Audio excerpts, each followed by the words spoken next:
네, 감사합니다. 누가복음 강해 다시 돌아왔습니다. 누가복음 강해 49번째 시간, 병든 나무에서 좋은 열매가 맺을 수 없다라는 제목으로 하나님 말씀 나누도록 하겠습니다. 미국 프린스턴 대학의 데보라 프렌디스 박사에 따르면 사람에게는 기본적으로 무조건 자신에게 유리하게 생각하는 방식이 있다고 합니다. 이것을 심리학 용어로 자기 위주 편향이라고 하는데요. 예를 들어 볼게요. 제가 지금부터 제가 드리는 질문에 한번 마음속으로 대답을 한번 해보세요. 제가 한번 질문 드리겠습니다. 첫째, 당신의 도덕성은 몇 점 정도라고 생각하십니까? 둘째, 만약 당신이 창업을 한다면 성공 가능성은 어느 정도라고 생각하십니까?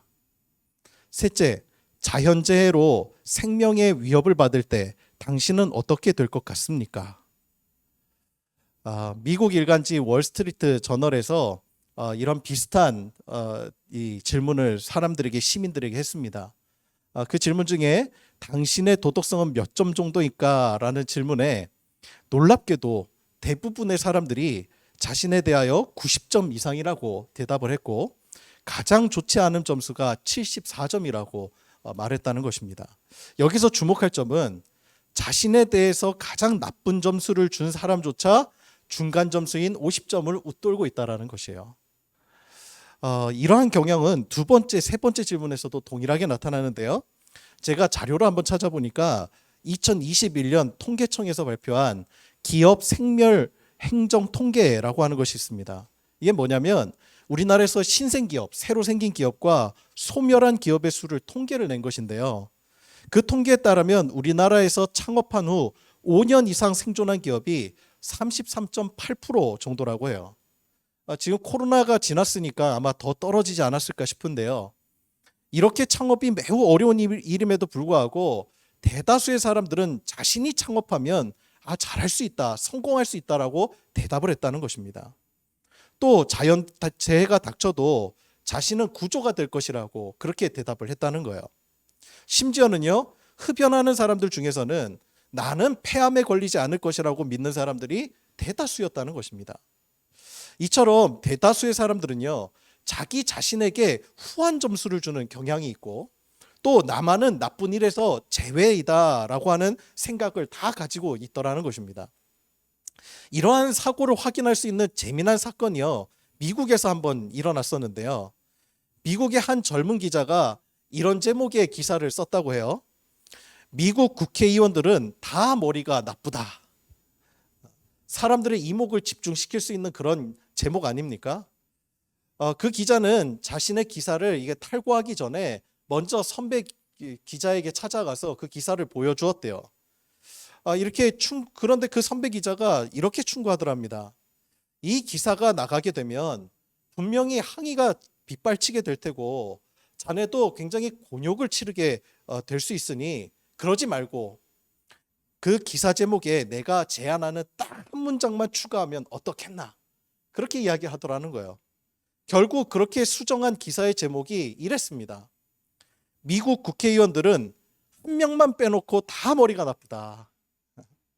그런데 신기하게도요, 이 기사가 나간 다음에 아무런 항의도 없었다는 거예요. 왜 그렇죠? 모두가 다 생각하기를 자기가 바로 그 한 사람이라고 생각하기 때문입니다. 여러분, 사람은 누구나 자기 자신을 높이 평가하는 경향이 있습니다. 이것이 꼭 나쁜 것만은 아니에요. 이것이 자기 자신을 보다 희망적으로 보도록 하는 그 긍정적인 기능이 있기 때문입니다. 하지만 이것이 병적으로 발전되면 이 심각한 자기 기만을 초래하게 되고요, 타인을 무시하고 혐오하는 반사회적 인격 장애로까지 발전할 수 있게 되더라는 것입니다. 오늘 본문에 보면 예수님께서 제자들에게 바리새인의 누룩을 조심하라 이렇게 말씀하십니다. 오늘 그 바리새인은 제가 말씀드린 대로 자기 자신으로 충만한 사람이었거든요. 성경에서 누룩은 좋은 의미와 나쁜 의미 두 가지가 다가 있습니다. 먼저 좋은 의미로는 누룩이 빵을 부풀어 오르게 하듯이 선한 영향력을 가진 자들을 통해서 그 확장될 하나님 나라를 예로 들은 것이죠. 하지만 나쁜 의미로도 사용되고 있어요. 예, 오늘 본문이 그런데요. 예수님은 바리새인의 누룩을 조심하라고 말씀하십니다. 누룩이 빵의 본질을 변질시키는 그런 기능을 갖고 있죠. 바리새인들이 하나님의 뜻을 변질시키는 자들이라는 겁니다. 그런 의미에서 오늘 바리새인의 누룩을 조심하라고 하시는 거예요. 바리새인들은 본래 경건주의 운동을 주도했던 사람들입니다. 예루살렘이 주전 586년에 바벨론에 의해서 파괴되지요. 그 이후에 유대인들은 거의 대부분 지배를 당하고 살았어요. 그들의 정체성을 유지시켜 준 것이 토라, 즉 율법의 말씀이었습니다. 그래서 이 말씀을 지키는 것이 곧 이 자기 자신들 유대인이라는 정체성을 드러내 준 것이었어요. 바리새인들은 로마 시대 때 율법을 준수하는 것으로 하나님 백성으로서의 정체성을 지키려고 했습니다. 자, 그렇다면 여러분, 율법을 잘 지키는 게 잘못된 일입니까? 그렇지 않죠. 율법의 계명은 이제 크게 두 가지가 있죠. 하나는 공의, 그리고 하나는 사랑으로 이렇게 구성이 되어 있는데, 공의의 내용을 한마디로 요약하면 여러분 무엇입니까? 억울한 사람이 없어야 된다는 거예요. 그게 공의의 내용입니다. 사랑은요, 이웃을 내 몸과 같이 사랑하라는 겁니다. 이것이 율법에 담긴 중요한 메시지이고 613가지 법은 이 정신을 잘 지키기 위한 구체적인 계명들이었던 것이죠. 그런데 문제는요, 이상하게도 바리새인들이 율법을 지키면 지킬수록 억울한 사람이 늘어나고 차별받는 사람들이 생겨난다는 것입니다. 율법이 변질된 것이죠. 그러면 도대체 왜 이런 현상이 일어나는 거죠? 그 율법의 변질을 일으킨 원인이 뭐냐는 거예요. 예수님은 오늘 말씀 속에서 바리새인의 누룩, 곧 그것이 외식이라고 말씀하십니다. 외식은 우리가 흔히 겉만 꾸미는 위선적인 행동을 외식이라고 말하죠. 그러니까 마음에는 공의와 사랑이 없어요. 그러면서도 율법에서 정한 구제는 정기적으로 해요. 그러니까 행위는 있습니다. 마음은 없어요. 사실 구제는 이웃을 사랑하는 마음에서 나오는 결과물이잖아요. 그런데 사랑하는 마음 없이 구제하는 거예요. 자, 그러면 굳이 구제는 왜 하는 거예요? 이들이 구제하는 이유가 뭐예요? 구제의 목적이 있죠. 자기의입니다. 자기의. 나를 위해서요. 그 행위를 행함으로써 자기 율법을 지키는 사람이라고 착각하게 되는 거예요. 자기 자신. 꽤 괜찮은 사람이라는 착각인 겁니다.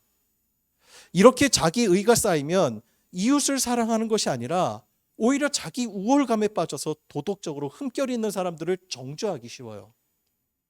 그리고 이방인들, 장애인들, 과부들 부정하게 여기고 자신은 대단한 사람이냐 그런 착각에 빠지게 되더라는 것입니다. 이러한 현상을 우리는 바리새인과 세리의 기도에서도 찾을 수 있잖아요. 세리는 어땠어요? 세리는 어떤 사람이죠? 세리는 당시 세금 징수원이 세리잖아요. 유대인이면서도 로마의 공무를 맡아서 일했기 때문에 당시 세금 징수원은요, 매국노라는 취급받았습니다. 그러니까 세금 징수원은 세리는 당시에 죄인이라고 그렇게 낙인이 찍혔었어요. 그러니까 이 세리는요, 하나님 앞에 감히 나아가지를 못하는 거예요. 고개도 들지 못하고 하나님 앞에, 하나님 저는 죄인입니다. 하나님 앞에 저는 의롭지 못합니다. 그러고 기도하고 있었어요. 그런데 그 옆에 있었던 바리새인은 어때요? 하나님, 제가 이 세리와 같지 아니함으로 인하여 감사합니다. 그렇게 기도하는 거예요. 그의 기준은 하나님이 아니라 철저하게 옆에 자기보다 못하다고 생각하는 사람들이 자신의 기준이었어요. 이 바리새인들은요, 자신이 죄인임을 못 보는 겁니다. 하나님 앞에 서면 누구나 다 죄인이죠. 고작 율법 몇 가지 규율을 지켜놓고 마치 다 지킨 것 마냥 자신을 의롭게 여긴 겁니다. 대단한 사람이라고 착각한 거예요. 여러분, 법이 있다는 말은 뭐죠? 법이 우리에게 주어진 이유. 인간이 불완전하다는 겁니다. 여러분, 완전하면 법이 왜 필요하겠어요? 하나님이 율법을 주신 이유가 무엇이겠습니까? 우리 모두는요, 율법 아래에서 통제되어야 할 죄성을 지녔다는 것을 보여주는 거예요. 사도 바울은요, 율법의 기능이 죄를 고발하는 기능이라고 해요. 그리고 율법의 계명 중 하나만 어겨도 모든 것을 다 어긴 것이라고 얘기했습니다. 예를 들어 볼까요? 우리가 크리스마스 추리하잖아요. 틀이 이렇게 쫙 하고 나면 그 우리가 이 전구를 달 때도 병렬 방식이 있고 직렬 방식이 있잖아요. 직렬로 하나의 콘센트에서 하나의 줄로 전선으로 다 연결된 걸 직렬 방식이라고 하는데, 중간에 하나 전기가 하나 딱 끊겼다고 생각해 보세요. 그럼 어떻게 되죠? 직렬 방식은 모두가 다 그냥 불이 꺼져 버려요. 그냥 그게 다 하나로 이어져 있으니까요. 율법의 기능이 바로 그렇다는 거예요. 직렬로 연결된 거예요. 모든 걸 다 지킨 것처럼 보여도요, 한 가지 어기면 다 어긴 겁니다.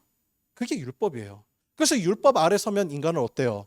나는 의롭지 못한 사람인 거예요. 하나님 없이는 살 수 없다는 거예요.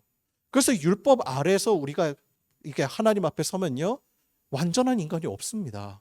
우리의 죄를 고발하는 거예요. 우리가 얼마나 연약한 것을 보게 하는 기능이에요. 그래서 야고보서 2장 10절은요 이렇게 말해요. 제가 이것을 현대인의 성경 버전으로 한번 읽어드릴게요.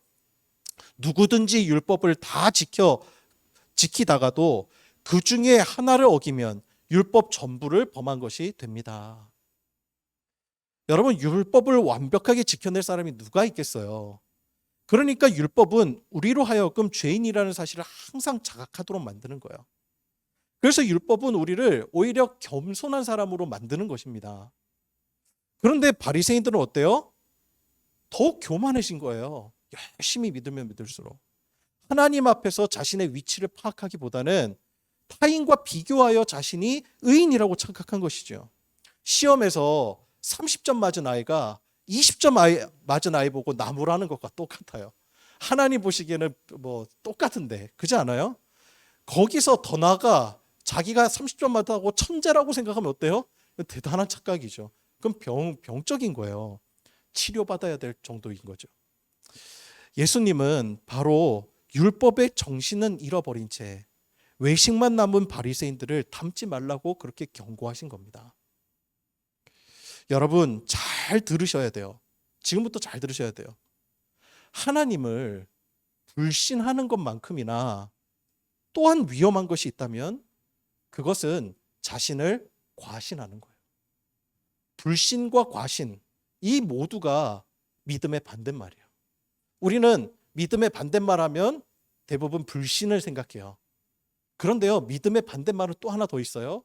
과신이에요, 과신. 그래서 건강한 믿음이라는 건요, 불신과 과신 사이에서 어느 한쪽으로 또 넘어지지 않는 거예요. 치우치지 않는 겁니다. 저는 그런 믿음을 가진 한 사람 한번 소개해 보려고요. 그 사람이 바로 구약의 선지자 에스겔입니다. 에스겔 선지자가 어떤 사람이죠? 남유다가 바벨론에 의해서 이렇게 완전히 멸망하게 될 때, 그때 활동했던 선지자가 이 에스겔 선지자예요. 바벨론, 지금의 이라크 지역이죠. 그 바벨론이 BC 586년에 이 예루살렘을 침공해서 성을 완전히 무너뜨리고 하나님의 그 성전을 불태워 버렸습니다. 그리고 그 당시에 예루살렘 주민 한 1만여 명을 포로로 잡아가게 돼요. 그 포로 중에 잡혀간 사람 중에 있었던 사람이 이 에스겔입니다. 에스겔은 당시 제사장이었거든요. 포로로 잡혀가게 돼요. 바벨론에 잡혀온 에스겔이 한 30세, 30세 되던 해입니다.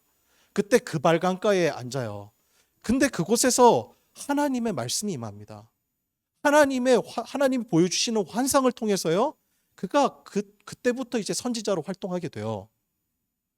그때 하나님께서 주신 메시지는요, 유다가 멸망할 수밖에 없는 이유가 무엇이었는지, 그건 바벨론의 신이 강했다, 아니면 바벨론이 강력해서 예루살렘이 멸망한 것이 아니었어요. 하나님의 징계였다는 사실을 하나님 명확하게 보여주셨어요. 그리고 하나님께서는 거기서 멈추시지 않습니다. 다시 내가 회복시키실 것이라는 하나님의 메시지가 주어져요. 그런데요, 우리가 주목해 볼 이야기가 있어요. 뭐냐면 에스겔 37장인데요. 하나님께서 환상 가운데 에스겔을 한 골짜기로 데려가십니다. 그 골짜기에서 이 에스겔은 엄청난 광경을 목격하는데, 그 골짜기가 마른 뼈들로 아주 가득 차 있는 거예요. 말 그대로 죽음의 골짜기였던 거예요. 말라갖고 이제 더 이상 수분이 없는 겁니다. 소망이 없는 거예요. 그런데 하나님께서 그때 그 광경을 보여주시면서 에스겔에게 이렇게 물으세요.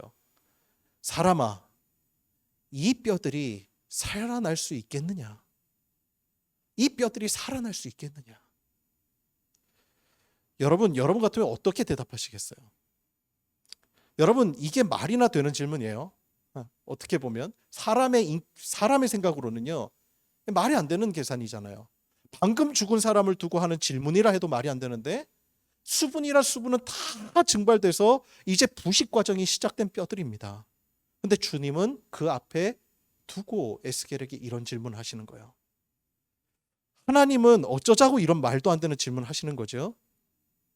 하나님께서는 나중에 에스겔에게 그 환상에 대한 의미를 말씀해 주세요. 그가 본 해골 골짜기는요, 아무런 희망도 보이지 않던 이스라엘의 현실을 상징합니다. 바벨론의 포로로 잡혀와 있던 에스겔은 조국의 운명을 두고 많은 기도했을 거예요. 애끓는 심정으로 조국의 해방과 이 회복을 위해서 기도했을 겁니다. 하지만 어디를 보아도 희망이 보이지 않아요. 에스겔에게 있어서 해골 골짜기는 바로 희망을 볼 수 없는 조국과 같은 모습이었어요. 그러니까 에스겔에게 주셨던 하나님의 말씀은 이런 거예요. 사람아, 지금 마른 뼈와 같은 이스라엘이, 유다가 회복할 수 있겠느냐? 자, 그러면 그때 에스겔이 뭐라고 대답해야 되는 겁니까? 그때 에스겔이 뭐라고 대답하죠? 에스겔은 이 대답 때문에 제가 에스겔을 소개시켜 드리는 거예요. 이 질문에 대해 에스겔은 이렇게 대답합니다. 주님, 어림도 없는 일입니다. 아니죠. 그렇게 대답하지 않습니다. 불신에 찬 대답 안 해요. 그런데 또 반대로요. 그렇다고 해서 하나님이 함께 하시니 될 줄 믿습니다. 과신하며 대답하지도 않아요. 그의 대답은 이렇습니다. 주 여호와여, 주께서 아십니다. 어떻게 보면 명확한 답을 회피한 것처럼 보이잖아요. 좀 시원하게 될 줄 압니다. 되겠습니다. 안 되겠습니다. 이렇게 대답하면 얼마나 좋아요. 근데 꼭 대답이 애매해요. 주님께서 아십니다. 꼭 가려운 등 긁는데 가려운 곳만 놔두고 긁은 느낌. 이상하잖아요. 이게 뭔가 사람이 자신감 없어 보이고. 그런데요, 자세히 생각해 보면요, 이 대답은 회피성의 대답이 아니에요. 하나님을 진짜 진실되게 믿는 사람만이 할 수 있는 대답이에요. 이 구절을 영어 성경은 이렇게 번역해놔요. Lord God, only you can answer that. 주 하나님, 이 질문에 대해서는 주님만이 대답하실 수 있습니다. 여러분, 이 대답 안에요, 두 가지 중요한 의미가 담겨져 있는 것 같지 않습니까? 첫째, 하나님의 능력에 대한 믿음이 있어요. 분명히. 그는 지금 인간적으로는요, 불가능한 상황에 지금 마주하고 있죠. 하지만 에스겔은요, 자신과 지금 함께하고 계시는 하나님이 누구이신지를 잊지 않았습니다. 하나님은 마른 뼈들을 살리실 수 있어요, 없어요? 있어요. 능력이 하나님이심을 그 믿음이 없었을까요? 있어요. 그분은 천지를 창조하신 분이세요. 그분이 원하기만 하면 안 될 일이 없었어요. 전능자에게 뭐가 어렵겠어요. 그래서 에스겔은요, 주님, 이거는 도저히 안 될 일입니다. 그렇게 함부로 불신하며 대답하지 않았다는 거예요. 그런데 중요한 것은요, 두 번째예요. 우리가 간과하기 쉬운 거예요. 에스겔은요, 하나님이 전지전능하시다는 것을 알았어요. 그런데 그는 함부로 하나님이 살리실 것입니다. 이렇게 대답하지도 않았다는 거예요. 왜 그렇지요? 도대체 이유가 뭐지요? 이유는 명확해요. 그 뼈들을 다시 살리시든 안 살리시든 그것은 하나님의 주권이기 때문입니다. 하나님의 의지이기 때문에 그런 거예요. 그러므로 에스겔은요, 믿음으로 고백한 거예요. 자기가 과신하면서 하나님 이렇게 해 주십시오, 하소서, 이렇게 얘기하지 않아요. 주님, 그것은 주님의 권위이십니다. 주님만이 그것을 아십니다. 그것에 대한 대답은 주님만이 하실 수 있습니다. 그 고백에는요, 하나님에 대한 주권에 대한 존경과 신뢰가 담겨져 있는 거예요. 에스겔은 하나님에게 불가능한 일이 없다는 것을 믿었어요. 그것을 생각하면요, 예, 하나님 살리실 것을 믿습니다 라고 말하고 싶었을지 몰라요. 하지만 하나님은 그렇게 하실 수도 있고 그렇게 하지 않으실 수 있음을 잊지 말아야 하는 겁니다. 하나님이 무엇이든지 하실 수 있으니 무엇이든지 해달라고 졸라서는 안 된다라는 거예요. 에스겔은 하나님의 주권을 존중했어요. 그분의 선택을 신뢰한 거예요. 여러분, 우리가 기도할 때 불신의 참 마음으로 기도할 때도 있잖아요. 그렇죠? 그래서 기도하면서도 하나님 이거 들어주실까? 이게 이루어질까? 잘 안 믿어지는 경우, 그러면서도 기도하는 경우들이 있어요. 그런데요, 더 무서운 거는 우리가 믿음의 고백이라고 생각하지만 사실상 하나님의 주권을 깡그리 무시한 채 얼마나 과신에 찬 기도를 많이 하고 있는지도 몰라요. 이게 위험한 거예요. 이게 우리는 모르거든요. 우리는 그게 믿음이라고 생각하거든요. 자신이 원하는 거 가지고 가서 하나님 제 건강 회복시켜 주실 줄 믿습니다. 이미 저의 재정 문제를 해결해 주셨음을 선포합니다. 해방되었음을 선포합니다. 하옵소서. 때로는 우리가요, 하나님 앞에 지시할 때가 있어요. 기도하면서. 하나님의 주권에 침해할 때가 있더라는 거예요. 우리는 사실 이것을 믿음이라고 하지만 생각하죠. 사실은 믿음이 아닙니다. 자신이 하나님의 주권을 대신한 자기 과신의 결과더라는 거예요. 바리새인의 기도가 바로 그런 거예요. 베드로를 보세요. 베드로가 예수님 배신하게 될 것이라는 예수님의 예언 앞에 베드로는 절대 자신은 그럴 리 없다고 아주 과신했습니다. 예수님의 말씀조차 그곳에 들어갈 틈이 없었어요. 하지만 그가 십자가 앞에서 예수님 부인합니다. 그리고 결국 예수님이 부활하신 후에 베드로에게 찾아가서 주님이 물으세요. 그 물음은 너 왜 나 배신했냐? 이런 질문 아니셨습니다. 네가 나를 사랑하느냐? 주님 그것만 물으셔요. 그때 베드로가 뭐라고 대답해요? 주님, 제가 주님 너무 사랑하죠. 이렇게 대답합니까? 아니요, 주님, 저 주님 안 사랑합니다. 이렇게 대답해요? 아니에요. 베드로가 주님 앞에 드린 고백은 이거였어요. 주님, 주님이 아십니다. 주님이 아십니다. 부활하신 주님을 만나 자신을 용서해 주시는 예수님을, 그는 진정으로 예수님을 사랑하게 됐어요. 하지만 그는 함부로 사랑한다고 말하지 않습니다. 자신이 얼마나 연약한 존재인지 십자가 앞에서 경험했기 때문에 그래요. 그런 그에게 주님이 뭐라고 말씀하세요? 그 응답을 듣고 나서 주님이 이제 내 양을 먹이라고 주님이 목양의 사역을 그에게 맡기세요. 여러분 생각해 보면 도대체 무슨 자격이 있어서 그에게 그런 엄청난 직임을 하나님께서 주시는 거죠? 그는 배신자였잖아요. 예수님의 말씀 들어갈 틈 없이 거부하면서까지 나는 그럴 리 없습니다. 그렇게 했었던 베드로였어요. 배신자. 그런데 어떻게 그 엄청난 목양의 사명을 주님이 그에게 맡기실 수 있었단 말이에요. 그는 배신자 아니었어요? 그것은요, 베드로의 고백의 비밀이 있는 거예요. 베드로는 이제 자기 자신을 과신하는 자가 되지 않은 거예요. 그 말은 이제 주님을 의지하는 자가 되었다는 말이에요. 이제 자기가 바라고 원하는 대로 살지 않고 자신이 얼마나 연약한 존재인지, 그래서 하나님의 인도하심에 따라 살겠다는 뜻입니다. 그것이 베드로가 된 이유인 거예요. 여러분, 과신을 믿음이라고 착각해서는 안 됩니다. 베드로처럼 나도 주님을 위해 순교할 각오가 되어 있습니다. 저는 교회를 위해 뭐든 할 수 있습니다.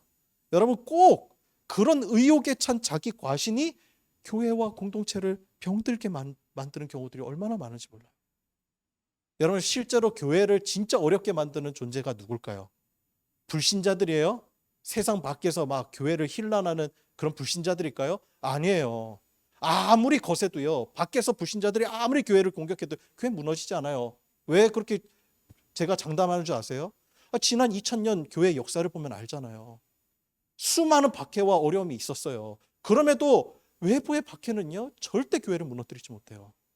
그런데 무엇이 교회를 병들게 만들고 어렵게 만드는 거죠? 왜 오늘날 한국 교회가 손가락질을 받는 거죠? 왜 위기라고 이야기를 하는 거죠? 이유는요, 오히려 불신하는 자들 때문이 아니라 교회의 위기는 과신하는 자들 때문에 오는 거예요.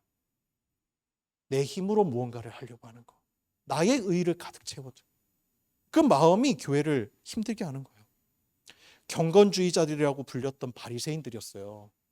이들요, 우리가 예수님이 하도 이렇게 걔네들을 책망하고 나니까 우리가 바리새인들 너무 우습게 하는데 사실상 바리새인들은 엄청난 경건주의자들이었습니다. 그런데 오히려 그런 경건주의자들이 하나님의 율법을 훼손하는 자들이 되었던 것은 자기 과신이 그곳에 있었기 때문에. 결국 그들은 하나님을 믿는다기보다 자기 자신을 믿는 자들이 되었던 거예요. 하나님 앞에서 내가 어떤 자인지를 분명히 보아야 합니다. 성경은 하나님 앞에서 의인은 없나니 하나도 없다고 주님 선언하셨어요. 그게 무슨 뜻이지요? 쉽게 말하면 인간은 고쳐서 쓸 존재가 아니라는 거예요. 소망이 없다는 겁니다. 그래서 하나님이 예수님을 보내주신 거예요. 예수님의 십자가 앞에서 내가 얼마나 죄인인지, 내가 얼마나 가망이 없는지, 얼마나 비참한 존재인지를 깨닫게 되더라고요. 그래서 사도 바울은 내가 예수 그리스도와 함께 십자가에 못 박혔다고 말해요. 예수님과 함께 옛사람은 죽었다는 겁니다. 그리고 예수님의 생명으로 다시 살아간다고 고백해요. 여러분, 이 말의 의미가 뭐죠? 인간은 고쳤을 존재가 아니기 때문에 하나님께서 우리를 새롭게 태어나게 하셨다는 거예요. 그걸 우리가 거듭남이라고 하죠. 거듭남. 고쳐서 쓸 존재가 아니라 주님은 그리스도 안에서 새로운 피조물로 우리를 재창조하셨다는 거예요. 다시 태어나게 하셨다는 거예요. 여러분, 병든 나무에서 좋은 열매가 맺을 수 있습니까? 우리 존재가 이미 죄로 물들었는데 남보다 율법 10가지 더 지킨다고 좋은 열매가 맺어지겠습니까? 병든 자 붙잡고 좋은 열매 맺을 수 있다고 과신하는 바리새인의 모습이 얼마나 허망한 것입니까? 예수님 안에서 새롭게 거듭난 사람을 예수님은 그 사람들을 일컬어 너희는 가지라고 말씀하세요. 우리는 결코 좋은 나무가 될 수 없습니다. 나무는 누구예요? 예수님이 되신 거예요. 그래서 주님은 나는 포도나무요 너희는 가지라고 말씀하세요. 이제 우리는 우리가 열매 맺으려고 애쓸 수고할 필요가 없어요. 우리는 예수님께 접붙임 되었어요. 이제 포도나무신 예수님께 붙어 있기만 하면 주님이 친히 가지로 영양분을 공급하여 주시고 좋은 열매를 맺게 해주시는 거예요. 왜? 예수님이 좋은 나무이시니까요. 저는 신학교 들어갈 때까지 스스로 괜찮은 나무라고 생각을 했어요. 모태신앙, 그 집안에는 순교자가 계시고 부모님은 선교사에, 형도 신학생이었으니까요. 어려서부터 믿음 생활했고 사고 치며 살지 않았습니다. 고등학교 때 제가 야자 시간에 딱 한 번 땡땡이 친 적이 있거든요. 그것 때문에 선생님이 진짜 큰 충격에 빠질 정도로, 그 정도로 저는 문제 없는 학생이었어요. 선생님이 그때 제가 땡땡이 친 거 알고 선생님 너무 충격받으셔서 사람들 앞에서 그러셨어요. 야, 믿었던 너마저 어떻게 그럴 수 있냐 나한테. 모범 학생으로 살았어요. 신학교 들어가서 기숙사에서 다소 좀 거친 선배 만났습니다. 그의 행실이 정말 좋지 않았어요. 속으로 제가 얼마나 정죄하며 욕했는지 몰라요. 그 선배 때문에 제가 학교 휴학하고 군대 갔어요. 그런데 그곳에서 저의 실체를 발견했어요. 제가 경멸하던 그 선배를 제가 닮아가고 있더라고요. 교회 주일에 출석하지만 주중에 초소에서 근무할 때 담배 피고 부대 밖에 나가면 술 마시고 얼마나 마셨는지 길바닥에 누웠다가 술이 덜 깬 채로 복귀한 적도 있어요. 그래도 그 당시에는 큰 문제로 여겨지지가 않아요. 그런데 제대 후에 학교를 복학했을 때 비로소 제가 신학생이었다는 게 자각이 된 거예요. 신학교를 그만두려고 했어요. 그런데 그때 다른 핑계 못 대고 한 학기만 더 다니자는 심정으로 복학했습니다. 그렇게 복학한 후에 열린 신학교 영성 수련회 때 말씀을 듣는데 그냥 나가고 싶은 거예요. 막 견딜 수가 없었어요. 그런데 기도 시간이 되어서 기도하는데 갑자기 하나님의 엄청난 말씀이 제 가슴을 때린 거예요. 내가 널 기다렸다는 거예요. 그때 저의 지난 날이 다 스쳐 지나갑니다. 얼마나 더러운 마음, 추잡하고 오물 같은 것들이 제 속에 집어넣고 살았는지, 제 안에 있는 살인자, 강도, 음란한 자, 하나님 앞에서 서기가 너무 부끄러웠다. 그런 저를 주님이 기다리셨다는 거예요. 그리고 주님께서 저한테 그럼에도 불구하고 사랑한다 말씀하셨어요. 그 말씀이 제 안에 정말 폭탄같이 울리면서 그 자리에서 얼마나 울었는지 몰라요. 그리고 그때 제가 하나님 앞에 그런 말씀을 드리는 것 같아요. 주님, 저에게 단 한 번만 더 기회 주신다면 주님 정말 잘 섬기고 싶습니다. 과신하지 않겠습니다. 그 고백을 주님이 기뻐하신다는 마음을 받고 다시 사역하게 된 거예요. 여러분, 제가 바리새인이었어요. 저는 저를 과신하며 살았어요. 믿음 있다 생각했어요. 그러나 상황과 조건이 너무나 자유롭다고 생각할 때, 그때는 제 자신도 제가 지키지 못하는 자였어요. 하나님 믿는다고 하지만 하나님께 삶의 주권을 한 번도 내어드린 적이 없는 제 자신을 맹신한 우상 숭배자였어요. 불신만큼 위험한 것이 과신이에요. 오히려 그 열심 때문에 내 믿음과 공동체를 병들게 하는 것은 없는지 오늘 말씀을 통하여 우리가 새겨야 돼요. 우리가 가지라고 하는 사실을 절대 잊어서는 안 됩니다. 나는 병든 나무일 수밖에 없어요. 주님이 새롭게 나를 태어나게 하셨어요. 주 안에 예수님 포도나무이신 주님 앞에 접붙임된 삶, 그런 믿음의 사람이 되시기를 주님의 이름으로 축원합니다. 기도하겠습니다.